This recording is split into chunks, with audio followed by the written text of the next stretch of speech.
Hi అండి. ఈ braid వచ్చేసి మన వైజాగ్ నుంచేనండి.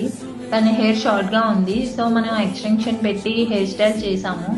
చాలా నీట్‌గా వచ్చింది. తర్వాత ఫస్ట్ లుక్ వచ్చేసి రిసెప్షన్ లుక్ అండి. తను న్యాచురల్ అడిగారు. ఆల్మోస్ట్ అందరు బ్రైడ్స్ న్యాచురల్ లుక్కే అడుగుతున్నారు. ఇప్పుడు అదే ట్రెండ్ కూడా. తర్వాత పెళ్లి లుక్ వచ్చేసి వీడియోస్, ఫొటోస్ తీయడం అవ్వలేదండి. ఎందుకంటే రిసెప్షన్ కంప్లీట్ అయ్యాక పెళ్ళికి జస్ట్ 10 మినిట్స్ 15 మినిట్స్ ఇచ్చి మేక్ ఓవర్ కంప్లీట్ చేయమంటే చాలా కష్టం అండి. బట్ మనం తక్కువ టైంలోనే 100% ఎఫెక్ట్ పెట్టి బ్రైడ్కి మంచి లుక్ తెస్తాము. సో న్యాచురల్గా చాలా బాగా వచ్చింది. అండ్ ఒక రిక్వెస్ట్ అండి, ఒక 1 అవర్ ప్లస్ మాకు టైం ఇస్తే మీకు నచ్చినట్టుగా డిస్కస్ చేసి మేము చేయడానికి వీలవుతుంది. సో కొంచెం టైం ఇవ్వండి. ఓకేనండి. ఇలాంటి మరిన్ని మేక్ ఓవర్స్ కోసం ప్రసన్న మేక్ ఓవర్ని కాంటాక్ట్ చేయండి. Okay, thank you, bye.